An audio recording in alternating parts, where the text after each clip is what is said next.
ದೇಶದ ಇತಿಹಾಸದಲ್ಲೇ ಮಹಿಳೆಯರಿಗೆ ಅವರ ಹಕ್ಕನ್ನು ಸಂವಿಧಾನದತ್ತವಾಗಿ ಕೊಡುವಂಥ ಒಂದು ತೀರ್ಮಾನವನ್ನು ಮಾಡಿದಂಥ ನರೇಂದ್ರ ಮೋದಿಯವರು ಈ ಬಿಲ್ಲು ನಿನ್ನೆ ಪಾರ್ಲಿಮೆಂಟಲ್ಲಿ ಸರ್ವಾನುಮತದಿಂದ ತೀರ್ಮಾನ ಆಗಬೇಕಾಯಿತು. ಸರ್ವಾನುಮತ ಆಗಬೇಕಾಯಿತು. ಎಲ್ಲರೂ ಈ ಬಿಲ್ಗೆ ಒಮ್ಮತದ ಒಂದು ಮುದ್ರೆಯನ್ನು ಹಾಕಬೇಕಾಯಿತು.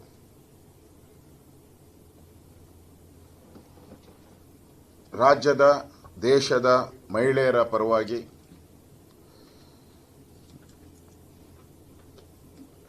ಇವತ್ತು ಕಾಂಗ್ರೆಸ್ ಸರ್ಕಾರ ಮಾಡಿರ್ತಕ್ಕಂಥ ಅನ್ಯಾಯದ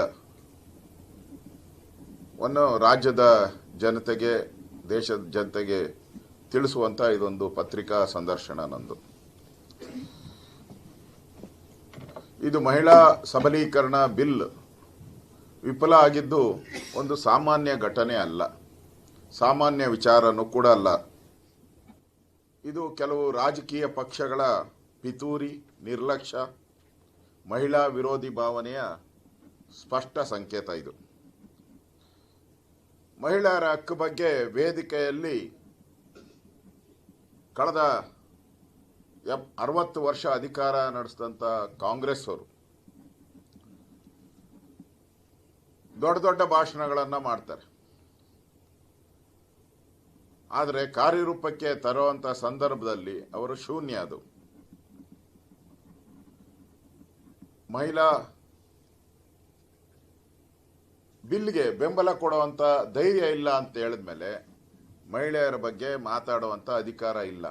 ನನಗನ್ಸ್ತತೆ ಕಾಂಗ್ರೆಸ್ಸಿನ ಮಹಿಳಾ ಮೋರ್ಚಾವನ್ನು ಕೂಡಲೇ ರದ್ದು ಮಾಡಿಬಿಡಿ. ನೀವು ಯಾಕೆ ಇಟ್ಕೊಂಡಿದ್ದೀರಾ?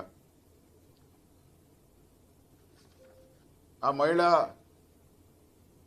ಅವರು ಮೋರ್ಚಾ ಅಂತಾರೋ ಏನಂತಾರೋ ಘಟಕ ಮಹಿಳಾ ಕಾಂಗ್ರೆಸ್ ಘಟಕವನ್ನು ರದ್ದು ಮಾಡಿಬಿಡಿ. ಇನ್ನೇನಕ್ಕೆ ಅವರು ಪಾಪ ಅವ್ರಿಗೆ ಭಾಳ ಆತುರತೆಯಿಂದ ಕನಸುಗಳು, 100 ಕನಸುಗಳನ್ನು ಕಟ್ಕೊಂಡಿದ್ರು ಅವರೆಲ್ಲ. ಏನೋ ಬಿಲ್ ಬರ್ತೈತೆ, ಪಾಸ್ ಆಗೋಗ್ತೈತೆ, ನಾವೆಲ್ಲ ಪಾರ್ಲಿಮೆಂಟ್ಗೆ ಹೊರಟೋಗ್ತೀರಿ, ನಾವೆಲ್ಲ ವಿಧಾನಸಭೆಗೆ ಹೊರಟೋಗ್ತೀರಿ, ನಮಗೂ ನಮ್ಮ ಹಕ್ಕು ಸಿಕ್ಕಿದೆ, ಇನ್ನು ಮುಂದೆ ನಾವು ಕೂಡ ಮಹಿಳೆಯರು ಈ ದೇಶದಲ್ಲಿ ಸಮಾನವಾದಂಥ ಸ್ವಾತಂತ್ರ್ಯ ನಮಗೂ ಸಿಕ್ಕಿದೆ ಅನ್ನೋ ಭಾವನೆಯನ್ನು ಕನಸುಗಳ 100 ಕನಸುಗಳನ್ನು ಕಂಡಿದ್ರು. ಆ ಕನಸುಗಳು ಇವತ್ತು ನುಚ್ಚು ನೂರಾಗಿದೆ. ಅವರ ಶಾಪ ಇವತ್ತು ಇದು ಕೇವಲ ಮಸೂದೆ ವಿಫಲತೆ ಅಲ್ಲ, ಇದು ಕೋಟ್ಯಾಂತರ ಮಹಿಳೆಯರ ಕನಸುಗಳ ಮೇಲೆ ಹೊಡೆತ. ಇದು ಮಹಿಳೆಯರ ಹಕ್ಕನ್ನು ನಿರ್ಲಕ್ಷ್ಯ ಮಾಡುವ ಸರ್ಕಾರವನ್ನು ಜನ ಎಂದೂ ಕೂಡ ಕ್ಷಮಿಸೋದಿಲ್ಲ. ನಾನು ಕೇಳ್ತೀನಿ ಕಾಂಗ್ರೆಸ್ ಅವನೇ, ಇನ್ನೆಷ್ಟು ಕಾಲ, ಇನ್ನೆಷ್ಟು ವರ್ಷಗಳು, ಇನ್ನೆಷ್ಟು ದಿನಗಳು ಮಹಿಳೆಯರನ್ನ ಕೇವಲ ಮತದಾರನಾಗಿ ಬಳಸುತ್ತೀರಾ ಕಾಂಗ್ರೆಸ್ಸಿಗರೇ? ಇನ್ನೆಷ್ಟು ವರ್ಷ ಓನ್ಲಿ ಮತದಾರರಾಗಿ ನೀವು ಬಳಸ್ತೀರಾ? ಮಹಿಳೆಯರನ್ನ ಹಕ್ಕನ್ನು ತೆಗೆದುವಂಥ ಪಕ್ಷಗಳನ್ನು ಜನ ಯಾವತ್ತೂ ಕೂಡ ಕ್ಷಮಿಸುವುದಿಲ್ಲ. ನೀವು ಮಹಿಳೆಯರನ್ನ ದುರ್ಬಲರು ಎಂದು 60 ವರ್ಷ ಈ ದೇಶದಲ್ಲಿ ರಾಜ್ಯಭಾರ ಮಾಡಿದ್ರಲ್ಲ. ನೆಹರು, ಇಂದಿರಾ ಗಾಂಧಿ, ರಾಜೀವ್ ಗಾಂಧಿ, ಸೋನಿಯಾ ಗಾಂಧಿ, ನೀವೆಲ್ಲ ಆಡಳಿತ ಮಾಡಿದ್ರಲ್ಲ, ಅವರನ್ನು ದುರ್ಬಲರು ಅಂತ ತಿಳ್ಕೊಂಡಿದ್ರಿ. ಆ ದಿನಗಳು ಇವತ್ತು ಮುಗಿದೋಗಿದೆ. ಆ ದಿನಗಳು ಇನ್ನ ಇಲ್ಲ. ಇವತ್ತು ನೀವು ದೇಶದ 70 ಕೋಟಿ ಮಹಿಳೆಯರಿಗೆ ದ್ರೋಹ ಬಗೆದಿದ್ದೀರಾ. ನಿಮಗೆ 60 ದಶಕ ರಾಜ್ಯಭಾರ ಮಾಡಿದಿರಲ್ಲ, ಅವಾಗ ಮಹಿಳಾ ಮೀಸಲಾತಿ ಬಗ್ಗೆ ನಿಮಗೆ ಗಮನನೇ ಇಲ್ಲ. ನರೇಂದ್ರ ಮೋದಿಯವರು ಈ ಶಾಸನವನ್ನು ತಂದಾಗ ಅದಕ್ಕೆ ವಿರೋಧ ಮಾಡುವಂಥ ಹೀನ ಕಾರ್ಯವನ್ನು ನೀವು ಮಾಡಿದ್ದೀರಾ. ಇದು ಕೇವಲ ಒಂದು ಬಿಲ್ ವಿರೋಧ ಅಲ್ಲ, ಇದು ಕೇವಲ ಒಂದು ಬಿಲ್ಲಿನ ವಿರೋಧ ಅಲ್ಲ, ಇದು ಕಾಂಗ್ರೆಸ್ ರಕ್ತದಲ್ಲೇ ಇರುವಂತ ಮಹಿಳಾ ವಿರೋಧಿ ನೀತಿ. ಇದು ಕಾಂಗ್ರೆಸ್ ರಕ್ತದಲ್ಲೇ ಇದೆ ಮಹಿಳಾ ವಿರೋಧಿ ನೀತಿ ಇವತ್ತು ನಿಮ್ಮದು.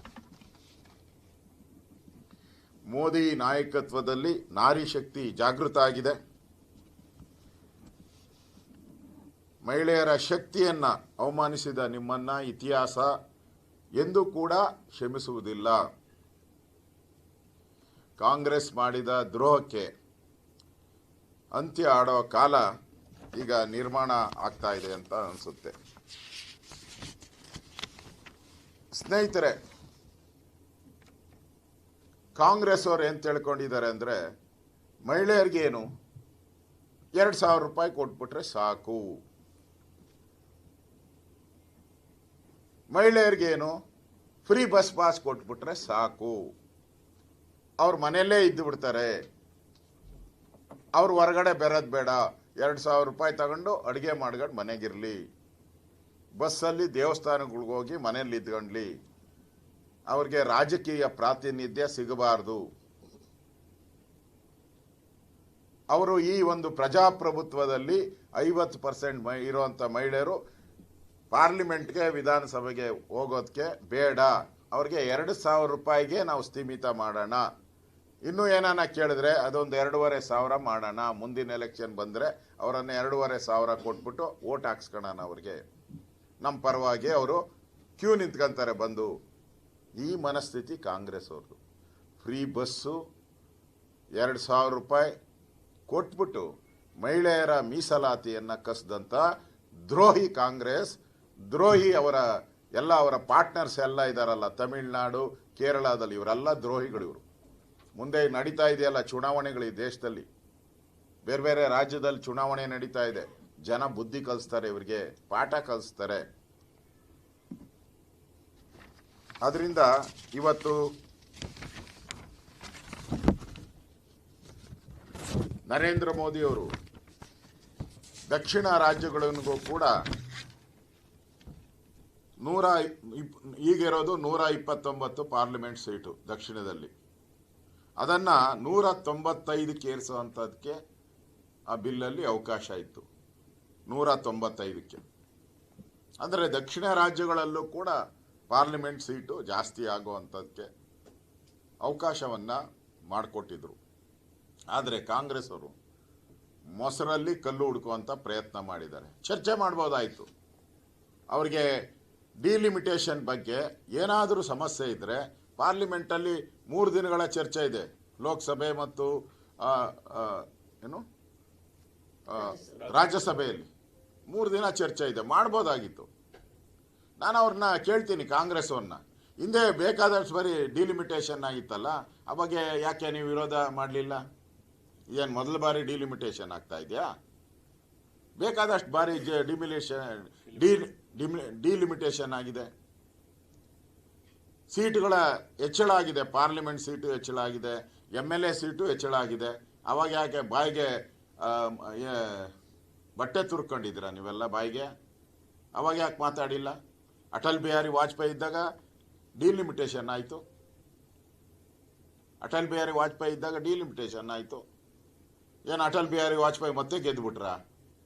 ಕಾಂಗ್ರೆಸ್ ಬಂತಲ್ಲ, 10 ವರ್ಷ ಕಾಂಗ್ರೆಸ್ ಇತ್ತು. ಸುಮ್ಮನೆ ಮಹಿಳೆಯರನ್ನ ತುಳಿಯುವಂಥ ಪ್ರಯತ್ನಕ್ಕೆ ಡಿಲಿಮಿಟೇಷನ್ನ ಜೋಡಿಸಿದ್ದೀರಷ್ಟೆ. ಅದು ನಿರಂತರ ಪ್ರಕ್ರಿಯೆ. ಡಿಲಿಮಿಟೇಷನ್ ಅನ್ನೋದು 20-25 ವರ್ಷಕ್ಕೆ ಮಾಡುವಂಥ ನಿರಂತರ ಪ್ರಕ್ರಿಯೆ ಅದು. ಅದನ್ನು ನರೇಂದ್ರ ಮೋದಿ ಸರ್ಕಾರ ಮಾಡಿದ್ದಾರೆ ಅಷ್ಟೆ. ಪ್ರಧಾನಿ ನರೇಂದ್ರ ಮೋದಿ ಅವರು ಮೊನ್ನೆ ಪಾರ್ಲಿಮೆಂಟ್ ಹೇಳಿದ್ದಾರೆ, ಕ್ರೆಡಿಟ್ ನೀವೇ ತಗೊಳ್ಳಿ, ನನಗೆ ಬೇಡ, ನೀವೇ ತಗೊಳ್ಳಿ ಅಂತ ಹೇಳಿದ್ದಾರೆ. ಅದಕ್ಕೂ ಅವರು ಸೊಪ್ಪಾಕಿಲ್ಲ. ಅಂದರೆ ಅವರ ಮಹಿಳಾ ವಿರೋಧಿಯ ಮನಸ್ಥಿತಿ ಏನಿದೆ, ಇದು ಇವತ್ತು ದೇಶದ ಜನ ಮುಂದೆ ಬಟಾ ಬಯಲಾಗಿದೆ. ಮಹಿಳೆಯರು ಕೂಡ ಇನ್ನು 2,000 ಸಾಕು ನಮಗೆ ಅಂತ ಭಾವಿಸ್ತೆ ಈ ಕಾಂಗ್ರೆಸ್ಸನ್ನು ಹಾದಿ ಬೀದಿಗಳಲ್ಲಿ